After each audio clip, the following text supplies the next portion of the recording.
Morning guys, day 9 start of.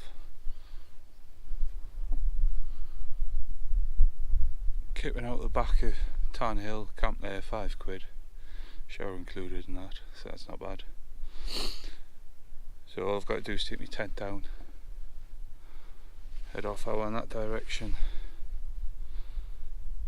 Middleton and Teesdale today, more or less back on home turf. I think it's about 9 miles from Barnard Castle from here, and I'm about another 10 miles or so after that to my house. But I'm not going to use that as an excuse to quit. At the end of today we'll be over halfway. You get that far, unless you get injured you might as well carry on. So that's the plan.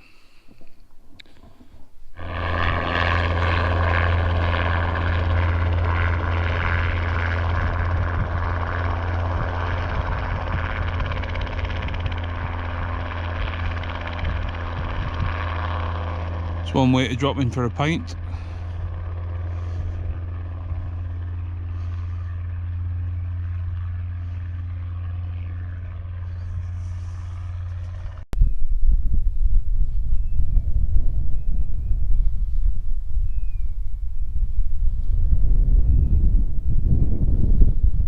Perfect. That's why I did this walk. I wanted that sense of isolation. I don't know why, but the other walks are done, that's what I was craving. Breathtaking Way come close because I did it in January, so nobody was walking it, but I mean, don't get me wrong, you'll see people on, yeah, but not many, not very often. I could probably strip naked now and be alright.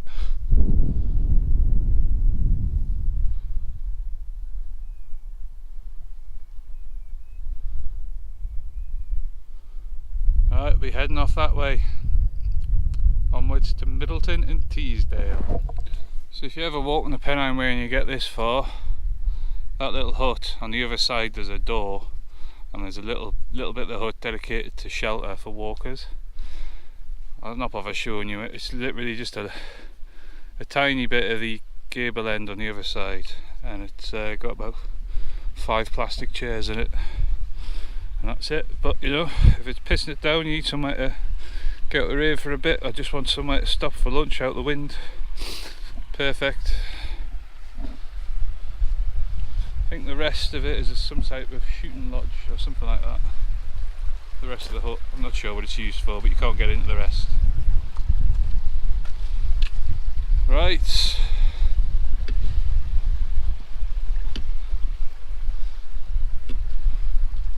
I'd best push on.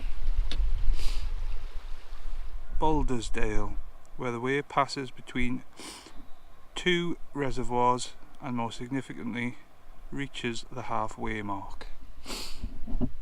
So there's that reservoir up there on top of that man-made hill or dam, and the other reservoirs there. So we are, according to the guidebook, at the halfway mark. But I haven't seen anything that marks it, so this bridge will have to do.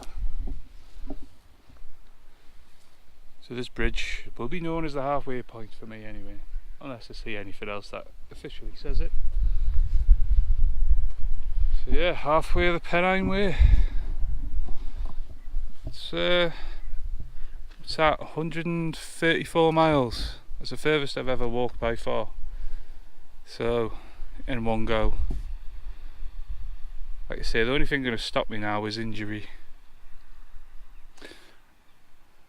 Turned out to be another nice day.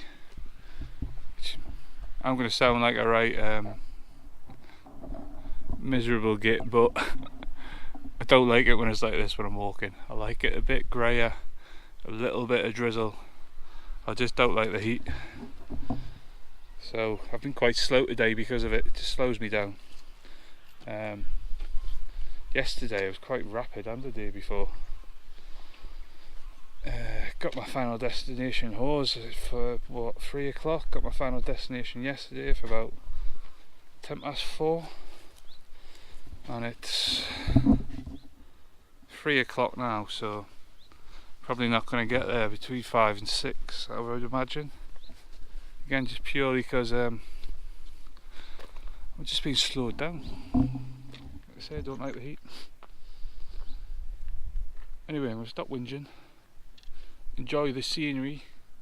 The one thing I do like about weather like this, and you can't moan about, is the peaceful sounds. Brilliant. So yeah, I'm going to join the scenery and just plod on, one foot in front of the other. I'll get there when I get there. I've told them I won't be there till about 6. It's a camp night, so a campsite, so they won't be expecting me anytime soon anyway.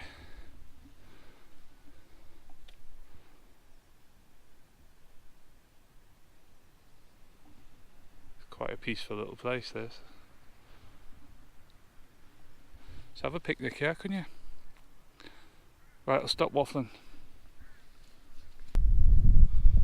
So we're at Hannah's Meadow Nature Reserve, named after Hannah Hawksley, who used to live down in the farm just down the bottom of that hill, which we did walk past, but I didn't get any footage of it.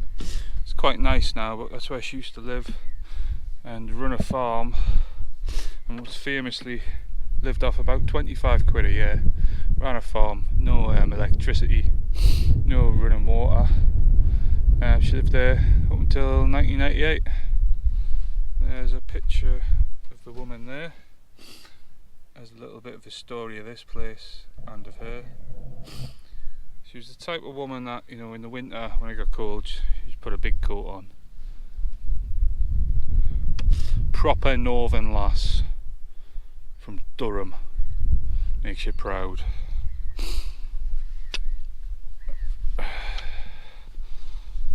Farmed by herself. No electricity, no running water, as early as the 80s. That's mental. Apparently there was a documentary series on about her. I've never seen it. I have heard of her, but I've never seen her. Seen the documentary. Anyway.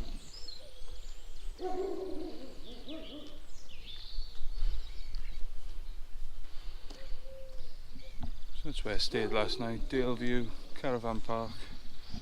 Now camping's for a £5. Other than first impressions, it's actually quite good.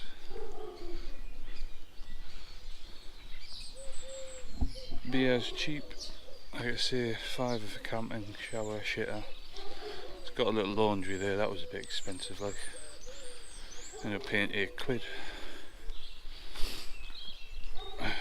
£2 for the wash, £6 for the dryer. So I needed 4 tokens for the dryer and they're £1.50 each. Took ages. Anyway, pushing on today. Low force, high force, something snout, I can't remember the first name of it, another waterfall. High Cupnick, but 20 miles, so although there's a lot to see, it's a long day. So it's 7:30 now. I'm hoping to get to Dufton, where I'm finishing, before 6, hopefully. I doubt it though. Aye, feet are sore, I'm not gonna lie, that will slow me down, so we'll see. And then another 19.5 mile tomorrow as well, and that includes Crossfell. Highest mountain in England outside the Lake District, so that'll be fun. Anyway, babbling again. I'll bring you back. So there's Low Force. Stunning little waterfall. Beautiful. But if you think that's good, wait till you see High Force. It's even better. My neck of the woods this. I don't live too far from here. Some waterfall that in it. Brilliant. You can get down there, but you have to go around the other side of the pub and buy a ticket. It was £2.50 last time. and you can come down that track and get right down the bottom there where them people are, but not today.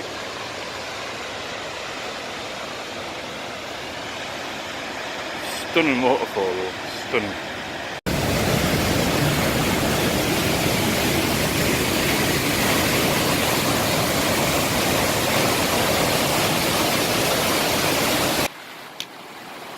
So there's another stunning little waterfall, full of them.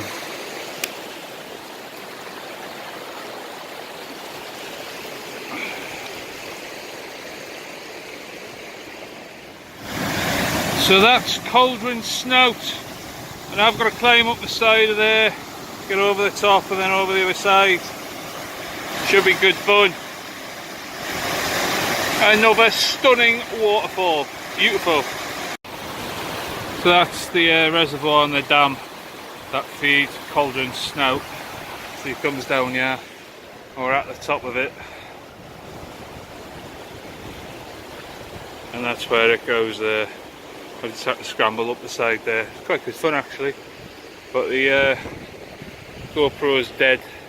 I need to recharge it when I get a chance. So couldn't get any like footage on the way up. That wasn't holding me phone, I'm not getting the big camera out either, so it was good fun though. Definitely worth a visit. You could obviously you could drive down here because there's roads. Just to drive down, drop down the bottom, have a look, picnic or something, come back up. Be a good day. Right, as usual, I'm gonna push on. It's a bit windy, but I don't care. Hi Cupnick, everybody. Bloody beautiful.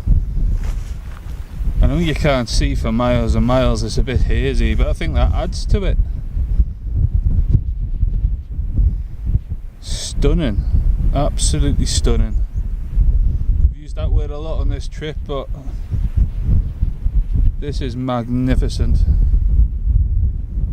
16 miles I've done today to get here, worth every fucking step. 4 miles left to push to get to Dufton. Hopefully I'm booked in their campsite. I emailed them last night. I haven't had signal all day, so I haven't been able to ring or anything, but hopefully they'll fit me in. I think I'll just sit here, have some water, sit here for 5-10 minutes and just soak it in. It's not very often I'm going to be here. I'm definitely going to come back though. This is absolutely brilliant.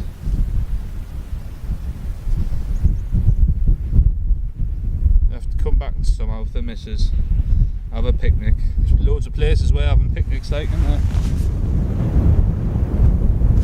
She'd love this. It's like you park down in Dufton, it's 4 mile walk up, so it's not that bad, 8 mile round trip. She should definitely handle that, she's a fitness freak anyway. She just doesn't like this stuff. Don't know why. Listen to me waffling.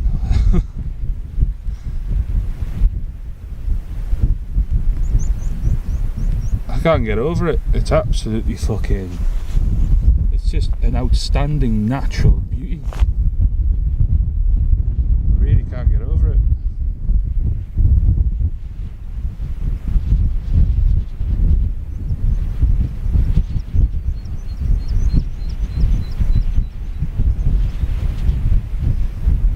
Right, I'm going to have to make a move, I suppose. Well, put the camera away anyway. Have some water and that. I'm just going to sit here and chill for 5 minutes and then make a move. Shouldn't take long to get there. 4 miles. My feet are a bit achy. Say 2 hours max. Absolute max. So that means like it's what?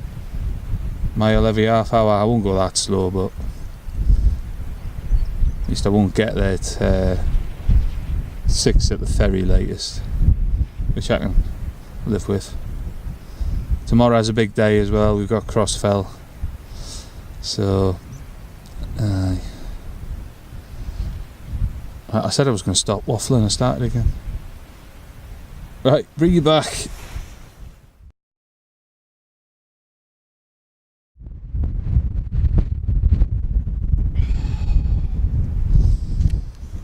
Right guys, we're in the windshield of Crossfell, 893 metres, the highest point on the Pennine Way and the highest mountain outside the Lake District.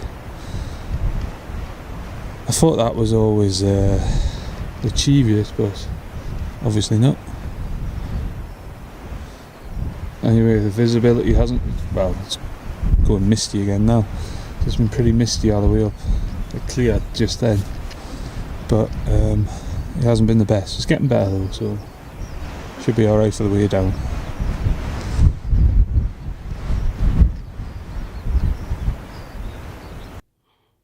So I'm just taking shelter in John Gregory's bothy. I think it's called John's Hut. It's got a sign outside. I'll take a picture of it. But this is the bothy, so you've got this little seating area, little stainless steel type kitchen workbench thing.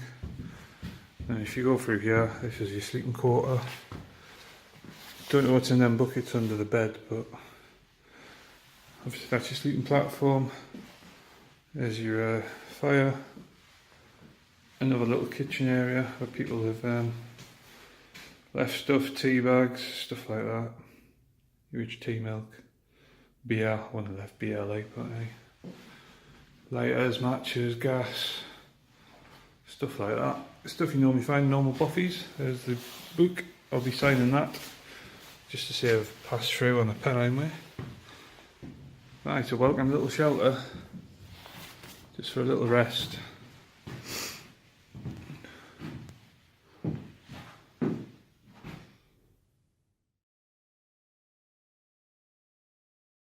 Right guys, morning of day 12, and we're not on the Pennine Way, we're on the South Tyne Trail.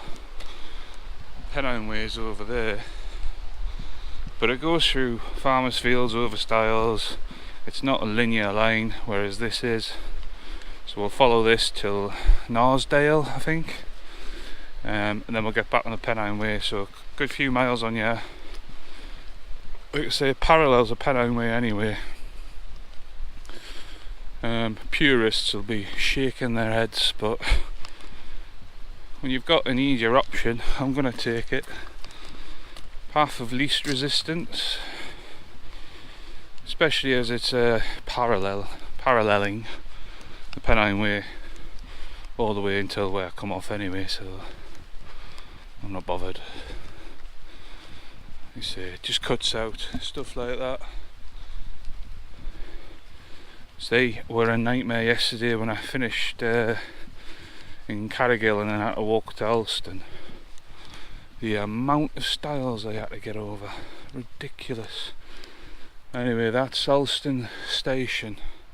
It's got some old carriages in there. I should have took some photos, but there's some workmen about. I hadn't paid obviously because I was just passing through, so I didn't want to take the mick. But we walked past a few, well, at least one other station on this route. Hopefully that's an old-fashioned Victorian style. We'll get some footage of that. Right, I'm going to push on. So there's that station I was on about, Kirkhall Station. I'm not sure what type of trains run on this track, because I only saw the carriages. South Tyne Railway opened. No, it doesn't say, it was just opened in 2000. I don't know what type of trains they have. I saw the carriages at Alston and they're quite old, but trains must have been in the hangar, so I don't know if they're steam or just old diesel ones or what.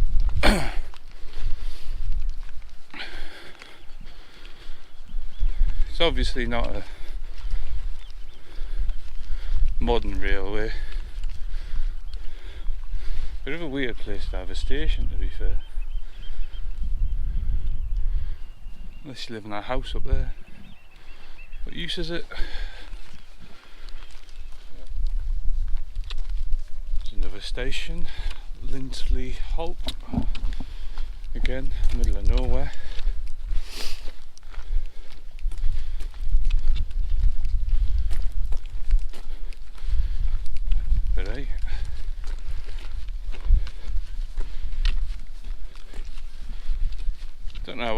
these trains run, or if it's just a weekend like leisure service or what, I don't know.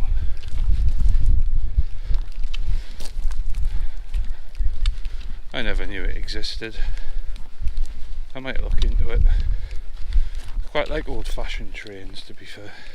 I find them interesting. Not a train spot or anything, I just like old steam trains and that. I think they're cool.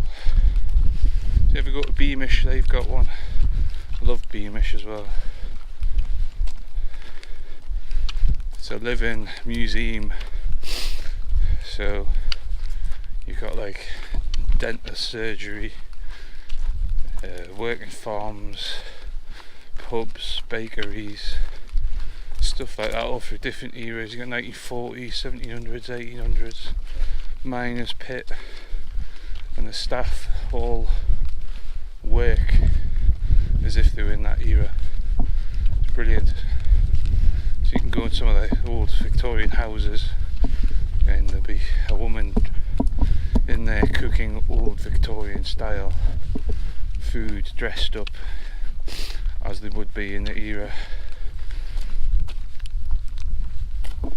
It's a brilliant museum. I go at least once a year. There's always something else to see. Anyway, this is an advert for Beamish, so I'll shut up. Right, yet again, time to push on.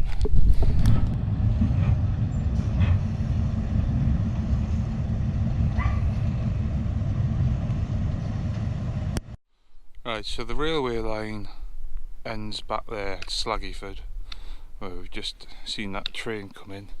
So it's an old style diesel train, but the South Tyne Trail continues, and there, just there where that wall is, that is the Pennine Way.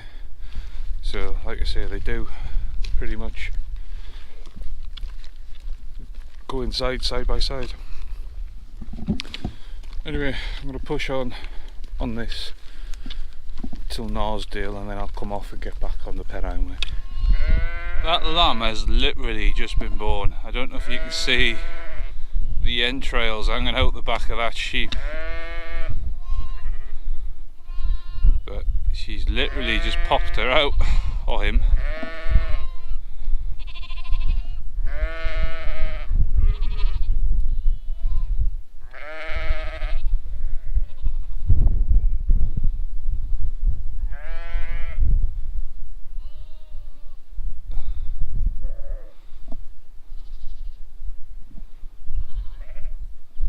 Look at that, trailing out behind it. So we're at Knaresdale, we've come off the viaduct and now we're back on the Pennine Way. We'll be off down there. I've just come from that way. Probably the boggiest 2 miles I've done yet. If you look at me gaiters, it comes all the way up to there. So gaiters are a must for this, because even if I just had boots, it would go over the top of the boots. I get wet feet. You can get them gaiters that clip onto your laces, but I think the mud just squelches underneath them, if you know what I mean. So that you get these ones. Yeah, these are Gerber Yeti Attacks. They go over your boot, and it's such a tight fit because it's a pain in the ass to get on every day. No water gets in. Well, sometimes a little bit of water and a little bit of mud getting, but nothing serious. I haven't had wet feet yet. Yeah, so not long now till being Greenhead. Again, flying by the seat of my pants. Don't know if I've got accommodation there. I'll find out when I get there. If not, I might have to walk a little further. So that's me set up. There's Fairwall Castle, and here's the amenities you get. So an outside tap and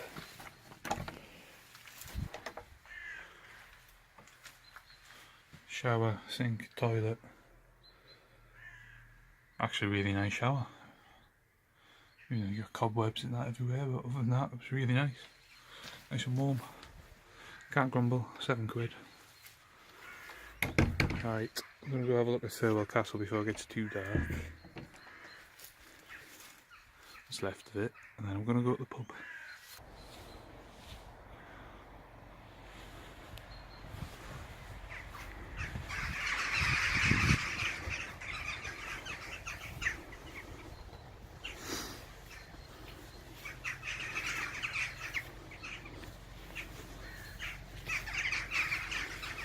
Not much left of it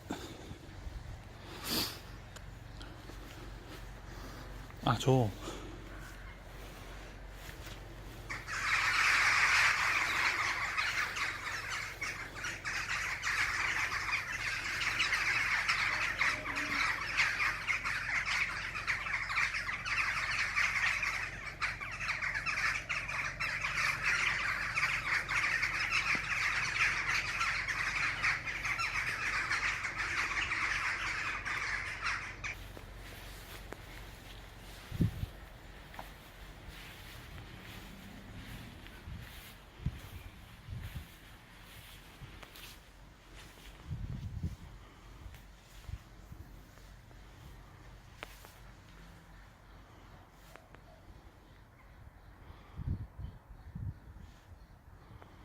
The walls were bloody thick though, weren't they?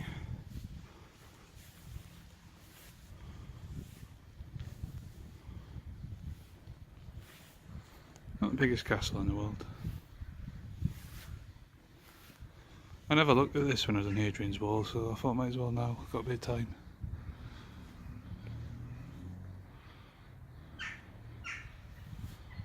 Anyway, off to the pub.